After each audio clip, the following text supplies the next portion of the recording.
Welcome to Messy Liberation, the podcast that dives deep into feminism, business, and personal growth. I'm Becky Mollenkamp. And I'm Taina Brown. Get ready for another messy conversation through the eyes of two intersectional feminist coaches. Let's get messy.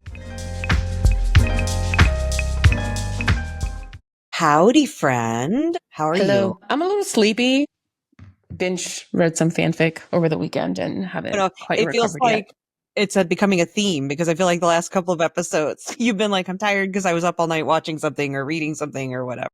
Yeah, apparently I have no self-control. But anyway, how are you? No. The podcast has developed, like it reveals things about yourself over time. It really does. Yeah, I'm good. I'm thinking about AI and aging and I don't know, creativity.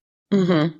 But I don't know. In some ways, I think it relates to what I think you want to talk about because I've been feeling, I think it's because I've gone on some hormones to help with my perimenopause. And I can feel myself coming out a little bit of my fog that I've been in and talking about here for months and feeling more energy and more like back into among the living. And I'm feeling this pull to be more creative. I think partially because I have more energy, but also a big part of it feels like a response to what's going on in the world. And just like, I can't focus on the heaviness all the time because it really wears you down. And I find that when I need something to pull me out of the heaviness or when I need something to keep me away from the heaviness for a while, creating feels really useful to me in doing that. And I've been using AI for some creating. So anyway, that's where I have been. And I know you wanted to talk a little bit about like ways to like what to do. Yeah. This moment, which I think is important because a lot of us feel like, what the fuck can we do? Yeah. I think I was saying I've come across like a few posts on social media about like little things that people can do. And I think, when we talk about things like anti-fascism and resisting and things like that, like, and we've talked about this before on the podcast and just off also how like those things feel really big and overwhelming. And it's like, how do you do that on a day-to-day basis? Make that microscopic for you? Like, how do you narrow that down? And so there are a few things that I think could be really easy that I've seen on these posts that I think we should share, or I wanted to share with you specifically. I love that. Before we share them, I'll just share something because I am currently listening to a book called The Ministry of Time by, I don't know how to say her name. I think it's Kalani Bradley. Maybe it's Bradley. It's Kaliane Bradley. And the book's okay. So I don't mean to, because I'm about to share some stuff that sound really powerful and there are powerful parts, but I don't know on the whole that I would give it like 5 stars, but it's okay. It's fine.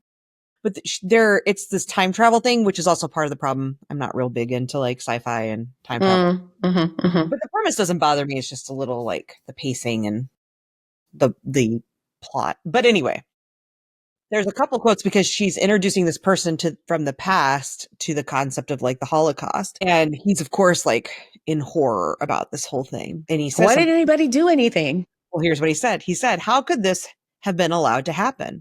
And she said, people know, and then they chose not to know. And I thought, oh, like it really hit me because it made me think about what's going on with El Salvador in particular and the prison there, and innocent lives that are there, and this feeling of like, what the fuck can I do? And one other thing they said was everything that has ever been could have been prevented. Because he said, why wasn't it prevented, right? And she says, well, everything that has ever been could have been prevented, and none of it was. And the only thing you can do is mend the future. I quoted both these things on Blue Sky. That's how I was able to look them up because they both just really hit me in this moment of where we're at and that feeling of like, I think so many of us are feeling that we're living through, I don't want to ever make a direct comparison to the Holocaust. It's its own time in history. But in this moment of like, we know something big and terrible is happening. And people have always talked about that feeling of like, well, what would you have done in that moment? And thinking about that quote of they came for the creatives and I wasn't a creative, or the artist and I wasn't an artist. And it's like, we're in that moment and it does feel a little bit of like, I don't know what to do, right? Like I can see it happening and I feel so out of control to be able to stop it other than voting and protest. So I love this idea, especially with what I've been reading and thinking about. And I think where a lot of people's heads are at of, let's talk about the little things because none of us have control over the big things. We Mm-hmm. don't get to march and like force this, Trump to actually do what the Supreme Court tells him. We can't, Yeah. like right now anyway, we don't have that level of one individual isn't starting that revolution, Yeah. probably. Yeah, for But a sure. lot of people doing little acts can build to it. So what do those little acts look like? So I'm really excited. I just wanted to share those quotes because I thought they were so like, what a wonderful way to sort of set this up. Yeah, yeah. So the first one that I wanted to I'm trying to pull it up on Instagram because that's where I saw it. Hold on a second. Where did I see it? It was, let me go to my stories. I might have shared it. Hold on. And we complain about the internet, but the truth is about social media, but there are like, this is the reason that we still can't Yes. leave it because we do get Yes. great information. Yes. Yeah. So I saw something shared by the Shabby Creek Cottage on Instagram, and it's called Project Mailstorm. And it's basically, the concept is to create chaos in through mail delivery to, let's see, what do they say? So To the Mailstorm, MAIL and MAEL. MAIL. Yeah. Yeah. Aren't they So brilliant? emails, the premise is like emails can be deleted, right? Or can go to junk. But when you mail something physically, like that takes time. Like they have to process it. And processing looks like making sure there's nothing potentially hazardous or illegal, right? Because this is going to a government building. They have to open it, like somebody has to sort it. And so the goal is to flood the delivery system to just create an overabundance of work for people. And this is similar to like it feels a lot like that weaponized, what's it called? Fuck. Incompetence? Yes, weaponized incompetence, right? Where you're just like, You're obviously not married to a heterosexual man because you would be far more familiar with the term. I just have brain fog. And I'm running on like, I don't know, 10 hours of sleep for the past 5 days. But yeah. So the goal is to send at least collectively, right? This is not on any one community's shoulder to do this, but the White House Daily Mail numbers is about 5,000. So the goal is to at least double that, Oh, that double seems it, easy. triple it, 10x it, whatever. And what I love about this is that like it, one, she says like, don't do postcards Oh, because that's, yeah. yeah, It's because easier to postcards process. are, what did she say about postcards? Well, they're easier to process, I would assume, because They're there's no. easier to process, and they don't take up as much space, and they don't feel as serious. Like the goal is to create processing friction, is what she says. And what I love about this is that like we all get junk mail, right? It doesn't have to be a real letter. Like it can just be that like weekly flyer you got in the mail, and you just like put a sticky note on it and said, and just say, please fight for us or whatever, and then you just pop it in an envelope, put a stamp on it. And of course, I was just talking to my wife about the rising cost of stamps, which is a big problem. I was like, I remember when stamps were like $1 or $2 or something. No, when a book of stamps was like, Oh, I was going to say, like are 3 or stamps a 4 bucks. dollar now? No, they're almost $1. They're like 70 or 80 something cents now. I knew they were over 50 Yes. cents at this point. That's one of those questions I feel like they've asked people in history. How much is a gallon of milk and what does a stamp cost to see how out of touch you are? And Yeah. that's the amount of privilege I guess I have now because I don't even know what a stamp costs anymore. But Yeah. that's less privilege and more. I just don't mail things. Yeah. We don't mail a whole lot of things either, but my wife collects stamps. So does my kid. He's starting to because anyway. So we buy a lot of stamps. I mean, it's gone down a little bit because the cost has become so Don't high, you wish you had but bought books and books and books of those forever stamps we have when some they of them. when they were a We have lot cheaper? some. Yeah, yeah. So if you've got forever stamps laying around, I'm not advocating that people should steal from their employers, No, never.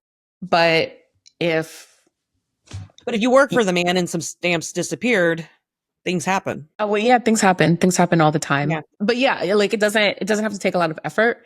And the goal is like one letter a week for as long as you can. And this is also something that could be fun doing in a group setting, right? Like you could just get your friends together. Like it's basically scrapbooking Yeah. Well, or and with your vision kids, boarding. as an example of showing what good trouble looks like. Yeah. Right? Because I think that can be hard. And some people are nervous about taking their kids to, some of the protests that are going on, which I can understand. Although I would take my kid. I wasn't able to because he had something going on, the one I went to on April 5th, but I would take him. But I also can understand some of the anxiety around it that's not unfounded given the world we live in now. But this is the kind of thing you're doing in your home. And it's a really great way to have that discussion with your child about what good trouble looks like, Yeah. what it means to, civil disobedience in a way that is like perfectly legal for now. And that shows that we can still rebel Yeah. without it having to look like necessarily. And again, I'm not at all opposed to also when there violence and other things, but I think it's important to show the ways that we can resist Yeah. and rebel without that. Yeah. Yeah. Yeah. You can, again, is group setting, family friendly. You can, make it a spaghetti dinner with your people and do that. And I was thinking about it on the way home from the doctor's office today. And I was like, oh, I can't wait to get started. And I was like, our mail system here in Baltimore sucks. Like, I sent my brother a package for his birthday in December and it just came back to me like 2 weeks ago. It's fucking April. It is not just your issue there, though, just so we know. This is Okay. it is an intentional dismantling of, I mean, if you've done any reading, if you go back and read about DeJoy, who just is now leaving, but that Trump appointed in his first term, and it's a position for which it's almost impossible to get rid of them. I mean, Congress could have done more, but anyway, the postmaster general is like this sort of independent acting officer that's really hard to get rid of. And he was put in by Trump very much purposely to destroy the U.S. Postal Service so that they could do what Republicans want to do on everything, privatize, right? They want to take it privatized because they can make money off of it, right? Yeah. There's profits to be had. We can turn this into because the post office historically has not been a for-profit organization. That's not Right. what it was It's about. typically for the people. Yeah. It's a for loss program because even though stamps are expensive, they still don't cover what it costs to run a system like that. But DeJoy was put in specifically to destroy that system because they want to privatize. And also, what's the other big thing that that people are using it for? Mail-in ballots, right? And they wanted to destroy voting. It's That another way to system. Yeah. disenfranchise Yeah. people. So it's not just where you are, and it's not an anomaly. And it's not accidental. All of it's by design. One more example of these very big systemic ways of Yeah. trying to Yeah. oppress people. And sometimes people think like, oh, it's just mail. Who cares? Because a lot of us don't use mail anymore, but we forget about rural folks for whom the mail becomes the lifeline, literally to staying alive, for medications, for them to be able to exercise their freedom to vote. Like, things that are really important. And so, of Yeah. course, it's been happening on purpose. So I Yeah. think there is something, though, also poetic then about using that system sort of Yes. against them.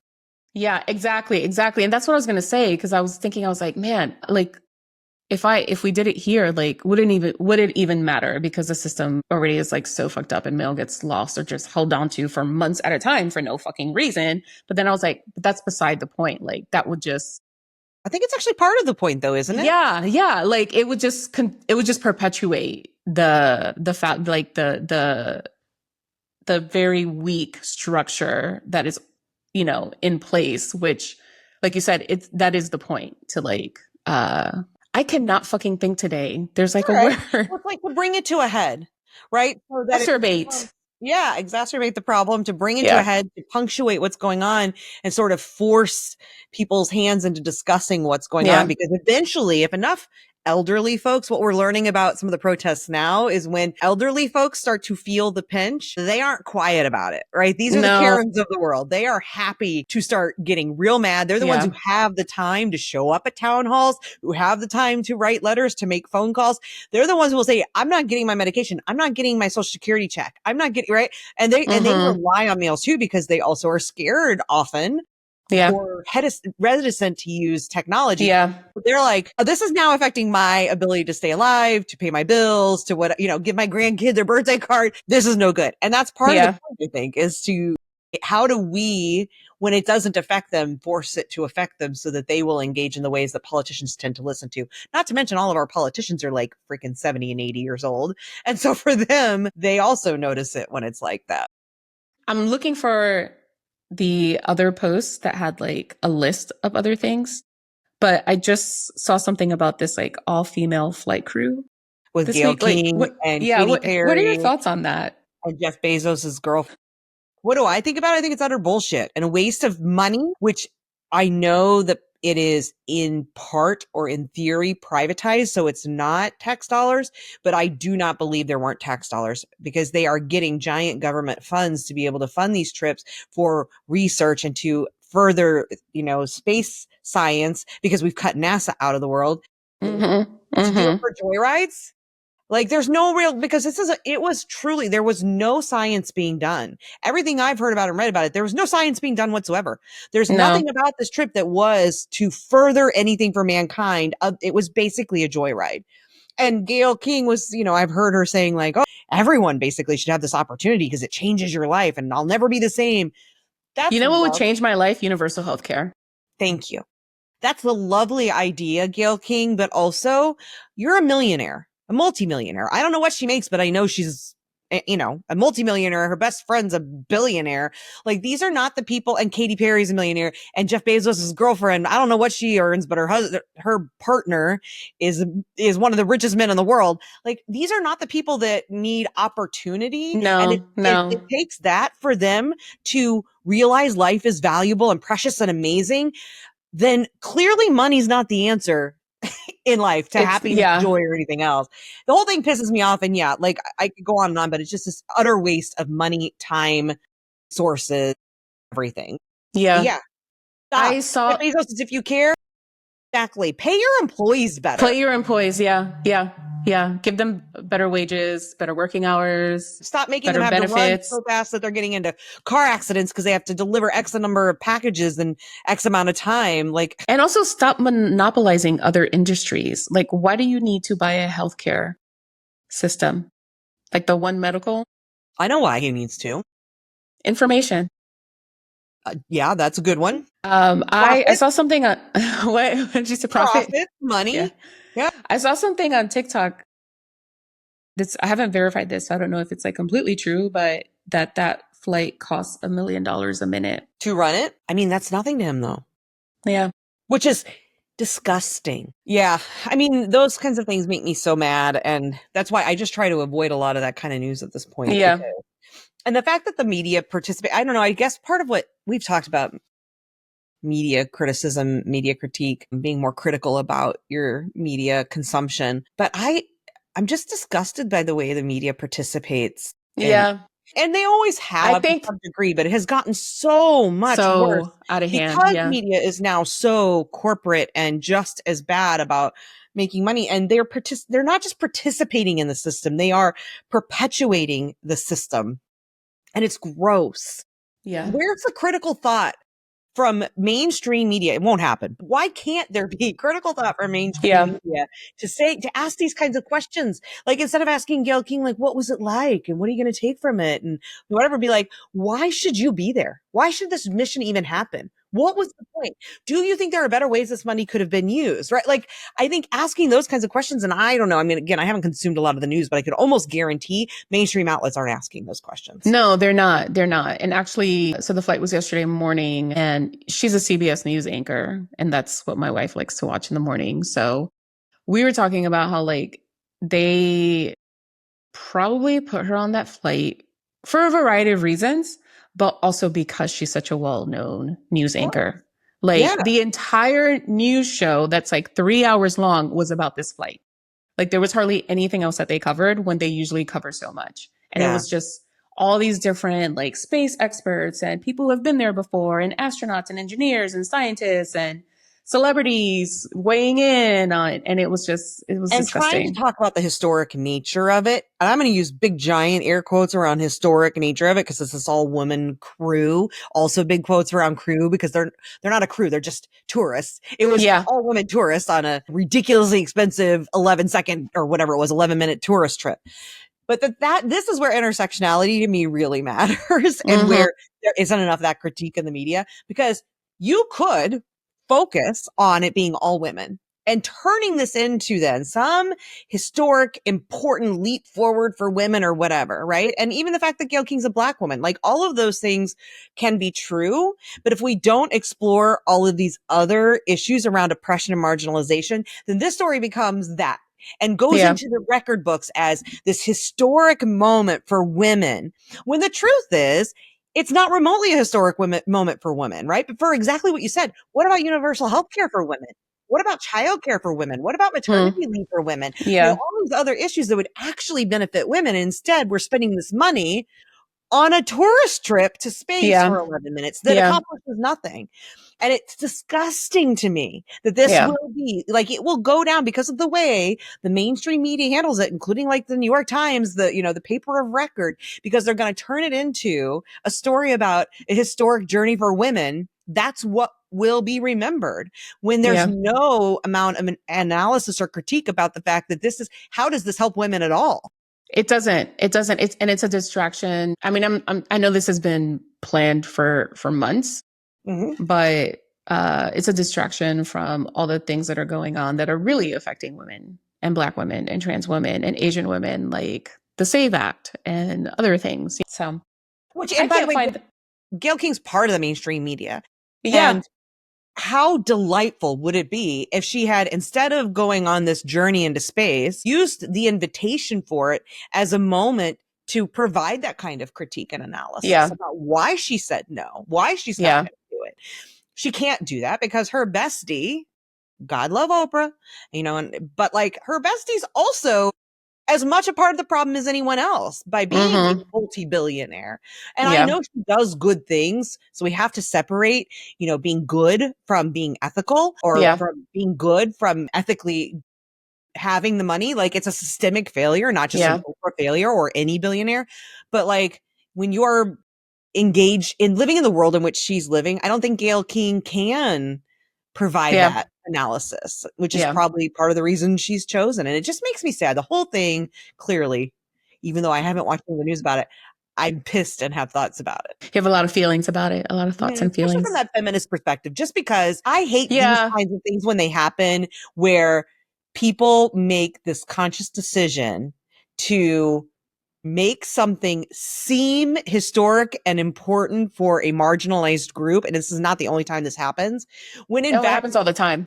right. And when in fact you do any amount of analysis and you're like, this is not remotely Yeah. a benefit or a historic and good moment for this group of people. In fact, it's just masquerading as that. It's Mm-hmm. packaging it with that little bow so that you can use that angle, when in fact you're hiding the fact that it's not remotely helpful, right? Yeah. In fact, sometimes Yeah. it's detrimental. So anyway, It's a smoke screen. yes. And the thing is with me, and I say this all the time, it's like, if you're gonna be that horrible person, just say it with your fucking chest. Like, don't try to pretend like this is some feminist moment. It's Yeah. fucking not. No. It's Just not. be Gail King and say, you know what? I thought it'd be cool. They're paying Yeah. for it. Why the Yeah. fuck not? Fine, say Yeah. that. And Yeah. if you're For Jeff Bezos, everybody. For yeah, Jeff everybody. Bezos, to say, I'm doing it because I want you guys to pay attention to this thing that I'm doing so I can get Yeah. more government contracts for this thing Yeah. that I'm doing. Yeah. I'm doing it just because I can. Okay, great. Now I know where you stand. Now I Yeah. know where you Well, we stand. know where you stand, but now at least you're being honest about where you Yeah. stand. Yeah. But people can't be honest. And I think part of it is they have to fool themselves. I think Gail probably has to fool herself into believing that she did it because it was historic and because it was important and because Mm-hmm. it mattered. She needs to fool herself into believe that so that she can sit with herself and feel okay with her values. And I don't just accuse her, because we all do this to varying Mm-hmm. degrees, right? I have to convince myself, like, of reasons why I can stay with Amazon instead of making some other switch that would be more uncomfortable and more difficult, or whatever the things are, the little choices that we make every day. We all do it. So Yeah. like, this is not just me being in a glass house throwing stones. Like, I recognize I'm also in the glass Mm-hmm. house. Yeah. Yeah. And just to be clear, we're not specifically singling out Gail King.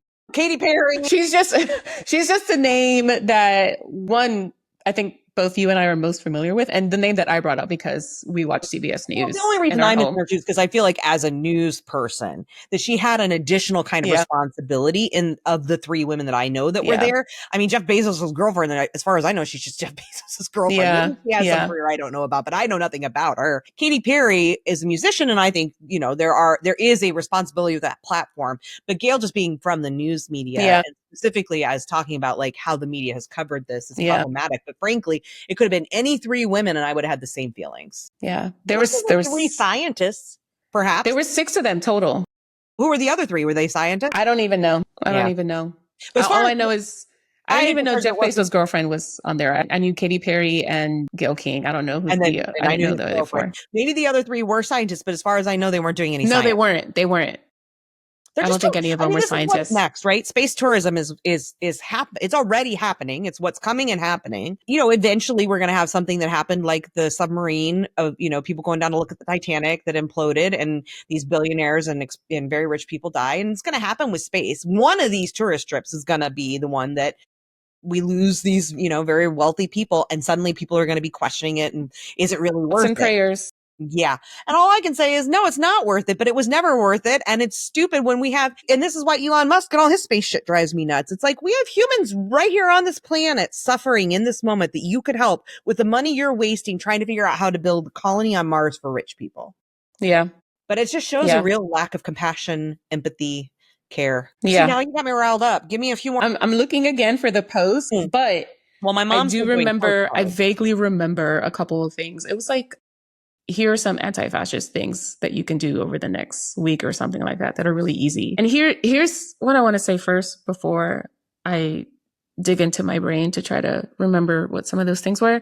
Again, like when we talk about being anti-fascist, like, yes, it's an ideology. It's definitely like an ideology, a philosophical point. It's a specific, very specific political ideology. However, it's not anything that you do that is in contradiction to fascism or capitalism is anti-fascist or anti-capitalist. So mending your clothes instead of buying new clothes, anti-capitalist, right? Getting super involved in some kind of community organization or like a cleanup crew that cleans like the neighborhood parks or whatever, like learning about your local ecosystem, anti-fascist, right? Because anti-capitalist, because one of the premises of like or some of the premises of fascism and capitalism is like destruction for the sake of progress, right? And like isolating people from their neighbors. So just want to preface that for people who are unclear about what that means. So when we say you should be anti-fascist, we don't say you should be like throwing bricks in windows unless it comes to that. And then we'll have that conversation. But so a few of the things that were on that list were like take an elderly neighbor to their doctor's appointment, right? Mend your clothes instead of buying something new. Have dinner with your friends. Fuck, I'm trying to remember some of the other things. I hate that I couldn't Well, find it. let me try and think. These may not be the ones you're talking about, but another thing that comes to mind is like buying local and from folks with marginalized identities whenever Yeah. possible, right? So like if you can, go support a local small business Yeah. that's just owned by a regular person trying to survive in the world of Walmarts and Costco's and whatever. Yeah. Yeah. Yeah. Like join like your local CSA. And I forget what Mm. CSA stands for, but basically Community it's something. yeah, it's basically a local farm that has surplus. And so they sell boxes of like produce, sometimes meat, cheeses, and dairy to the community. And it's on a subscription basis. And if you can't afford it on your own, do it with your friends, right? Do it with some of your friends and you can split the cost and then you can share the resources. I Join a think co-op if join a it's similar. co-op. Yeah. Yeah. Give something away for free. Like do something pro bono was on the list. So like if you own a business, decide what you have the capacity to give away for free. Like a lot of people are getting laid off. And one thing that I've seen on LinkedIn recently that I've really been loving and have been thinking about is like, there are people who are career coaches or recruiters that have been in recruiting and talent acquisition like for a lifetime. And they're like, if you recently got laid off, I have 10 spots open to like look at your resume and just kind of give you some pointers and whatever. Or here's a resume that worked for me when I was trying to find a job, right? That made it really easy. And so little things like that, I think anytime we are trying to help people with no strings attached. Like that's the caveat. this cannot be something that has like strings attached to it. It cannot be like a strictly transactional engagement. It cannot be a strictly transactional act. It There's has to also, be, go sorry. ahead. No, No, go I'm so ahead. sorry. I cut you off. Just think about clothing swaps also, like Mm, or swaps, like in your own community, whether it's a community of friends, your neighborhood, your kids' school community, hosting like a swap meet sort of a thing where yeah. there's no entry fee, because that again goes back to like, then you're expecting something. Some places do it for money as a fundraiser, and that can also work Hmm. for, but what we're talking about here is more doing it just because it's a good thing to do. Yeah. So no entry fee, and everyone, like for every item of clothing you bring, you can take that many, or you don't even have to have it that be. Just bring what you can and take what you And take what need. you need. And some people can bring more and not take any, but having people bring, so it's basically a garage sale without prices, right? Where everyone Hmm. just gets to take things that they need. And that I've been to some of those kinds of things, and it's really great because like Yeah. it's not just trash. How often do you Yeah. take stuff to Goodwill because it doesn't fit anymore, but it still has Hmm. tags on it, or you just never used that thing because you thought you would, or somebody gave it to you, and for someone else it might be exactly the thing they need. Sorry, I totally cut you off, but yeah, it was No, that. no, it's fine. It's fine. But it also brings to mind like something that Robin Wall Kimmerer wrote in her latest book, The Serviceberry. Have you read it yet? I haven't. I Okay. haven't. I want to, Um, but I haven't. I have it in my audiobooks to listen to. yeah, she talks about like in her neighborhood, one of her neighbors they have a farm. She lives in a really rural area, so it's like all farms. But when they have like an abundance of crop, they put a little free farm stand like on the side of the main road, and they'll just put their produce there or whatever. And people will drive by and just take what they want to take. And it's like it's fresh food. Like the farmers who do it, like they already have what they need. Like they're not trying to make money off of this because this is coming out of their abundance, right? And so I think if you, well, for me, like I have to remind myself that like if I'm trying to do something, it has to come out of my abundance, not out of my scarcity. So that way I make sure I'm taken care of. But also, I have to figure out where that line is, right? And I can't do that unless I know what I need first. And so it's really important in the times that we are living in for each of us on an individual level, but also on a communal level, right? Like you as an individual, what are your needs and are they getting met? And then if not, like how can they get met by doing things like resource sharing and knowledge sharing and things like that within your community. But then also as a community, like are your community's needs? What are your community's needs and how are they getting met? And then you can figure out where there is scarcity, like real scarcity, not just like imagined or manufactured scarcity, but also where there's abundance where you didn't know there might have been abundance because you haven't evaluated before. And so just want to throw that out there. What's one anti-fascist thing you think you'll do in the next week? Ooh, I don't know. In the next week. I mean, for me right now, there's a lot of education, which I also feel does feel anti-fascist in learning, because I'm getting ready to start a new podcast. Another. Do I need it? No, don't lecture me, but I don't care, because I am in this place where I'm like, I just want more creative expression or outlets Yeah. for myself Yeah. in this time that aren't specifically about news. And so it's called Assigned Reading, and myself I and a still guest. have to finish the form. Yes, I know. Taina will be a guest at some point, but we're going to read just really, to me, it's just really interesting essays from all sorts of really great, mostly feminist thought leaders. And I've started reading some of those, and just reading those kinds of things that feels Mm-hmm. inspiring and feels motivating, and also helps me better understand ancestry and history and lineage, feels really good, and feels a bit like I'm like an anti-fascist exercise, and then talking about those Mm-hmm. with others, Mm-hmm. spreading some of that message. I know that's not exactly what you're talking about, because what you're talking about No, feels it is though. It is okay. though. It Because I can mean, be. mutual lady, I don't know at the moment, although we are talking about, like, here's a small example too, with just our kids in our little community here Mm-hmm. that are playing sports together a lot. We're talking about creating some sort of lending resource, because like I just shared, my kid's shoes have gotten too small. His friend needed new shoes. They had an extra pair of shoes. Somebody had get cleats that somebody had given them that were too big. And so like just the swapping within our community of things that otherwise I would either spend a ridiculous amount of money for shoes that these kids wear for one seat, like 8 games, Yeah. right? Yeah. Because their feet grow so fast, or that I would have to spend a lot of time on marketplace trying to find and gas driving. And so we're starting to put a little more structure around that, Mm-hmm. so that we can talk to each other about what size our kids are and what they need and that kind of stuff. So I think that Yeah. may be more aligned with what you're Yeah, for talking about. sure. But also, I feel like for me right now, education and just like creative outlet in a way for me feels like resistance to what's going Mm-hmm. on because I'm not letting it defeat me like I had been, and Mm-hmm. I'm trying to stop that. What Yeah. about you? Yeah. Yeah. All of those things count for sure. Well, I'm going to tell you in a second, but you said reading and using your local library was also on Yes. that list, which I think is so important these days too, and making sure you have a library card, you use their resources, Can I just and all of toot that. my own horn? Not really a toot Mm-hmm. because it's also embarrassing that it took me this long, but I finally this year left Audible, which is an Amazon product for audiobooks. Yeah. And I should have left long ago, but it's one of those executive functioning things where these Yeah. little tasks really weigh me down. But I finally did it. I'm using Libby through my local library, and I have never been reading more. I've never been more excited to read more. And like, I feel really good about what I've done, just that simple shift. So anyone who's still using Audible or any other kind, like if you're not getting your local audiobooks from the library, I think part of it was originally I just thought like, I can't read physical books. I don't have that time. Yeah. Yeah. But you can also do audiobooks through your local library, and holy Yeah. smokes, like I get it'll tell me there's a long wait, but I'll skip the line and get really like it's amazing. So I highly, highly recommend Libby. Okay. Yeah. I stopped using Audible. Also, I haven't completely made the switch over to Libby.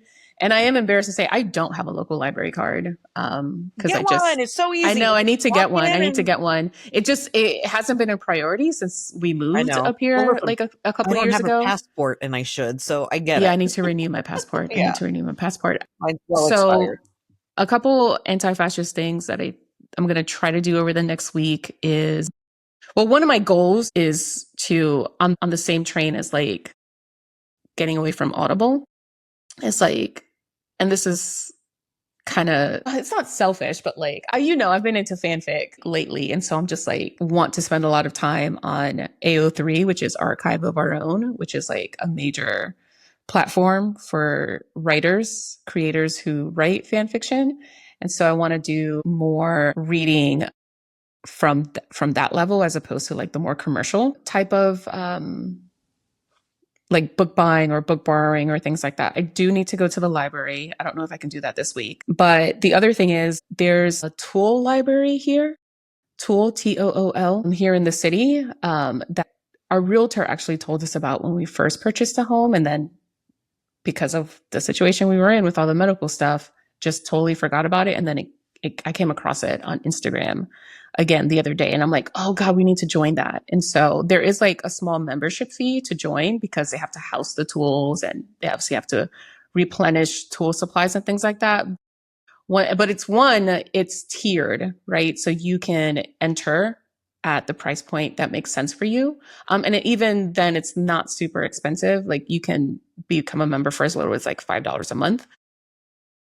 But then you don't have to buy tools. It's a shared resource for the community. So if you need tools for your house, if you need tools for gardening, they also have classes on how to use certain tools and how to do things. They also have mend it days where you can bring things, clothing, small appliances, things like that, and somebody will fix it for free.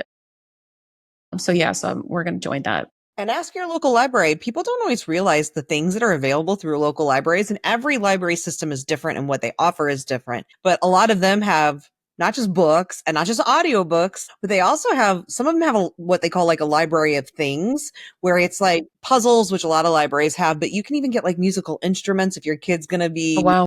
in in band and you can't afford to buy them a tuba. Mm-hmm. Some of them will have that where you're not having to pay because renting those things is expensive. Sewing Mm-hmm. machines, some places even have tools. So like it just depends. Libraries have different things that people don't always think about. And a lot of them also have things like book clubs and different kinds of Hmm. activities. Our local library, we can take our kid to so many activities around like Legos and Oh, wow. Pokemon and all kinds of things that are free, where Yeah. going and taking your kid to after school activities and stuff is really expensive. Yeah.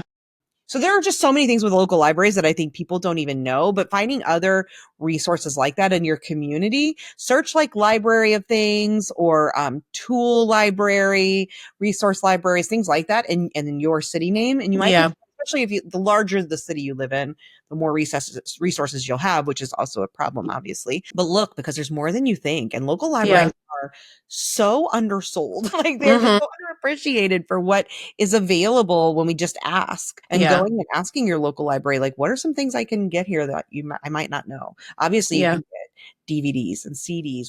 We always go and rent video games for our son before we let him ever will buy anything. Because I am tired of buying games that he says he And then wants. he's like, yeah. He's like, I don't really like this game. It's like, okay, so we rent them and give him a chance to see, does he actually like them?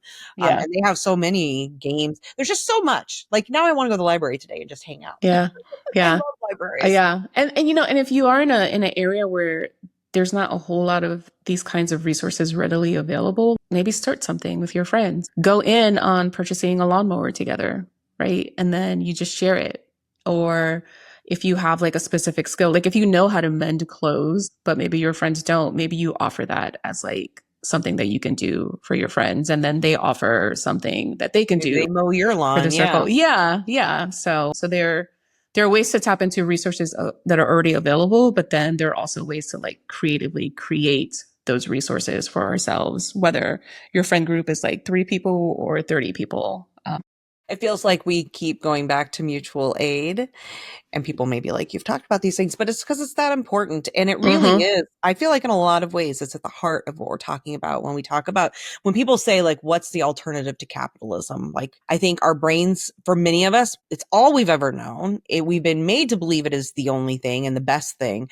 And so people will often have a hard time picturing what an economy looks like when it's not rooted in that, in capitalism. And I think mutual aid provides such a clear answer to what it can look like, right? Yeah. And it's not to say that there can't still be commerce, but it's reimagining what commerce looks like and how it exists. And just think, like, if we were doing more of that, then it would force, as an example with tools, suddenly John Deere and Skill and these big giant corporations that are making these things, they're going to make less money.